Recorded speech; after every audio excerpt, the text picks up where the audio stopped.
Hello everyone, Medicine here. And I'd just like to say thank you so much for joining me today in the first of a series of videos called Will of the Year Medicine Wheel. Now this is a sort of discussion topic, uh, informational series on the medicine wheel itself. I just wanted to be able to explain what its functions are. I wanted to be able to talk about the importance of the medicine wheel and how you might be able to use it in your day-to-day lives. In fact, I feel like if everyone had the medicine wheel, if they had that in their tool bag, who knows where they can go. And so this is I'm very excited to begin this series. Every couple of weeks to a month, I will be doing a video on one corner of the medicine wheel.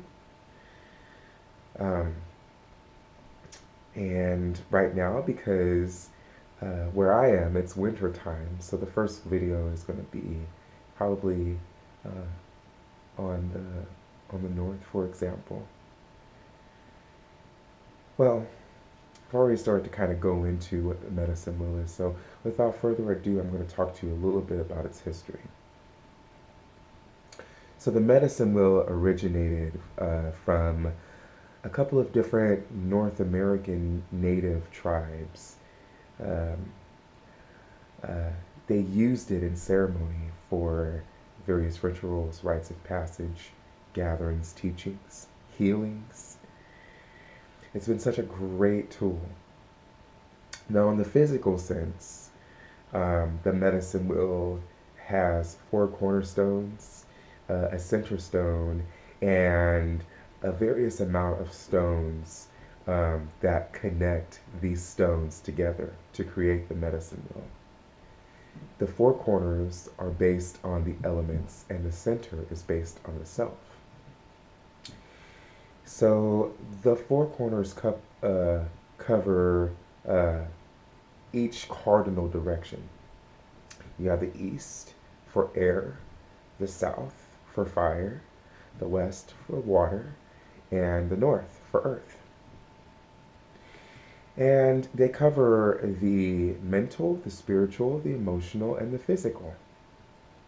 These are four very fundamental values and aspects of a human um, psyche, the human life force. Being human,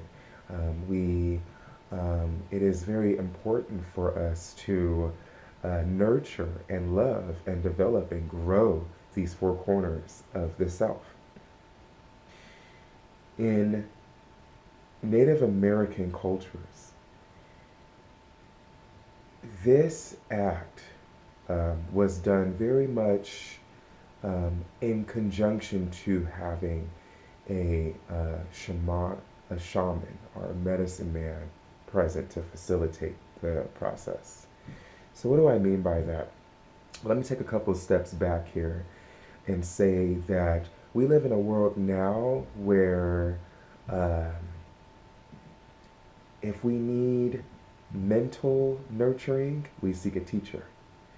If we need spiritual nurturing, we seek a reverend or a bishop. If we need emotional nurturing, we seek loved ones, friends, family, romantic relationships. And if we need physical nurturing, then we go seek a doctor. Very rarely do we seek ourselves. And that's actually where everything starts, is within the self. So bringing that forward, shamans in these tribes facilitated the healings that happened within the medicine wheel.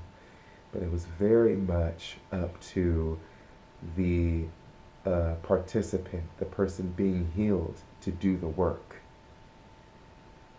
If they didn't do the work for themselves, then everything the shaman has done for them, what does it really mean? So let's think about this in the physical. seeking a doctor when we are feeling physically sick. If we go to a doctor and the doctor gives us medication to cure this illness, it's up to us to take the medication on a regular basis until that illness wears off. On the other hand, we might go in there and they might cure us right there that day. But then they give us instructions on places maybe that we shouldn't go to, or people that we shouldn't go near, things that we should probably steer clear of as we seek full healing. And what do we do instead? We go to those places that the doctor tells us we shouldn't go, rendering us ill and with disease all over again. So nothing can be done without the self. You have to go through the process. You have to take care of you. The doctor can only heal you and cure the sickness and give you the tools to keep yourself away from being sick again, but you have to do the work. And in shamanism, it is no different. You have to do the work to really make a difference. So when you are seeking mental clarity about something, sure, you can go to a teacher, but it's really you that has the intelligence and the knowledge to know what works for you. I've seen lots of different videos. I've had lots of different mentors, teachers. I've read lots of books. And I'll tell you what, all of them say the same thing. Seek yourself. Seek you before you seek anything or anyone else. I'm here to only give you the tools and give you the presence and kind of give you a starter kit into the universe that is the medicine wheel, but it's up to you to actually go further into it and seek further healing from that. I'm just a messenger. The medicine wheel pretty much starts out at the basis with everything in fours, right? So we were talking about east, south, west, and north. We were talking about air, fire, water, and earth. We were talking about the mental, the spiritual, the emotional, the physical. It also covers birth. It also covers youth. It covers adulthood, and it covers eldership and death. It also covers the cycles of the sun, right? The sun rises in the east, it is noon to the south, sets in the west, and is midnight and slumbers in the north. There's so many great fours that you can put into this, right? How would you put it in to your medicine wheel? What would you correlate to that? Another thing to understand about the medicine wheel is that it is ever moving. You, right now, this very second, are moving through your medicine wheel. I like to think of the medicine wheel as kind of a spiritual GPS, right? We know where we're trying to get to, but how to get there, we're not sure. And even if we are not sure where we're trying to get to, it's still moving. It's going to show us, our soul essence knows where we're trying to go, even when we don't know where we're trying to go. And therefore, it is still unconsciously moving. The soul and the medicine wheel don't necessarily need you to believe in order for it to still work. And that's the great thing about the medicine wheel. It's happening whether you accept it or not, or whether you believe it or not. So what would it be like to be cognizant, be knowing, and be one with your medicine wheel? What would that look like if you really did connect to Mother Earth by way of the medicine wheel? The clarity and understanding and all things that didn't make sense before, I tell you what, they'll make sense now. We move in seasons, just like the medicine wheel, just like the earth. We move in seasons. We all have our own version of spring in the east, summer to the south, autumn to the west, and winter to the north. We all have our own version, our own stages where we get an idea, you know, and suddenly it's just like, oh my goodness, I gotta do this, I gotta do this, I gotta do this. And then we start writing it down. We get all these great things going. This is what's happening for you in the east, right? And then you're moving into the south, where you're starting to put your spiritual energy towards that idea, towards reaching that destination and that goal. And this is where desire and passion and drive and motivation and ambition, that's where all that comes in, right? Your vital life force is being focused. And then you move in through the west. After you've done all the actions, if you put everything into actions, you just get to a place and a point where you have to stop and breathe and you have to take a look at everything. And it's also a time of reaping what you sow. It's a time where you get to enjoy everything that you have worked for. And it is also a very scary time where you have to go deep down and you start to kind of recollect yourself, and you've learned a lot along this journey. You know, you've started in the east where you had an idea, and in the south, you know, you've made a lot of friends, but you might have also made a lot of enemies. You know, you've done a lot of good things, but you've probably also made a lot of mistakes.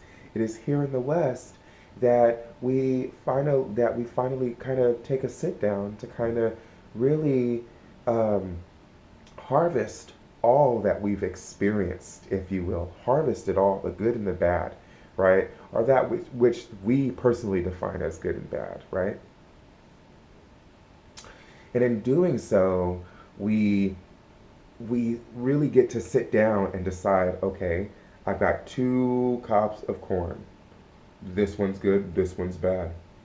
I got 2 apples. This one's good, this one's bad. This is kind of that time where you get to learn about yourself and introspect and learn from your experience and what you did, so that you can kind of sit here and go, okay, you know. And then you move into the north. And the north is where it really gets heavy, because the north is about after you've taken that time to sit and go, this is good, this is bad, this I need, this is I don't need. Now it is time to actually put that aspect into action, where you have to release and keep things that are good and are bad. And that's often a frightening process. We often have a fear of letting go.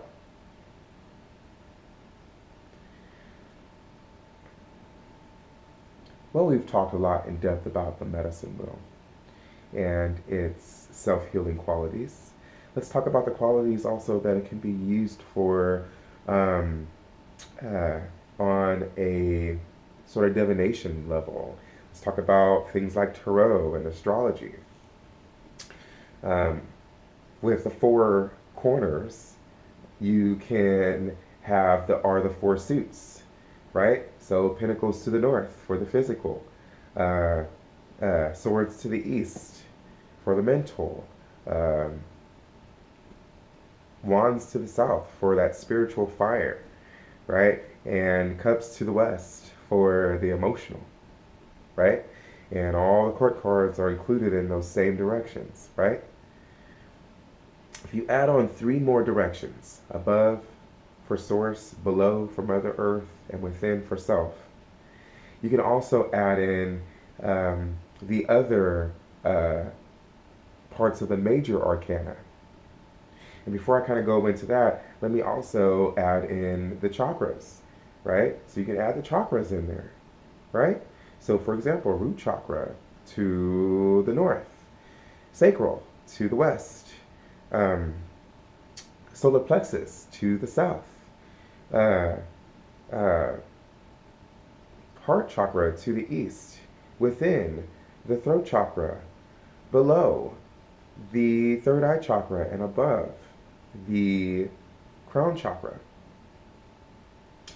Now, let's kind of bring forth again the energies of the tarot. So, for example, I have the Fool card, which is Uranus energy to me. And Uranus energy is in the crown chakra, which is above. And I didn't add in the planets yet, but let me go ahead and add those in real quick so that we're not getting all lost here. So I have, for me, for example, adding the planets in, I have Saturn in the north. To the west, I have Pluto. To the south, I have Mars and the Sun. To the east, I have Venus. To center, I have Mercury. To below, I have Neptune and the Moon. And to the north, to above, I have Uranus and Jupiter. So now that I've put those in play, when I think of the Fool card, I think of the realm above. I think of the heavens. I think of higher learning. I think of coming into something new, right? I think of the planet Uranus and the planet Jupiter and what those two planets mean to me when I go into above, right? Uranus is all about revolution and individuality, right? And breaking free of the boundaries of limitation, right? So you can now begin to connect the tarot cards to the medicine wheel of the 7 directions. Another one that I neglected to mention was the zodiac. That's a big one, the westernized zodiac, right? So each zodiac represents a different element, and those elements are surely connected to the basic 4 of the medicine wheel. So for example, if I look at the tarot card, the Emperor, then I know it has Aries energy. What is Aries? Fire. Where is that connected to? The South. What is the South all about? Spiritual energy, vitality, life force. And I'll probably do a video more along the lines of the divination parts of it later on, but I do want you to know that you can do that yourself. You can connect. And in fact, everything that I'm saying is only from my own personal experience.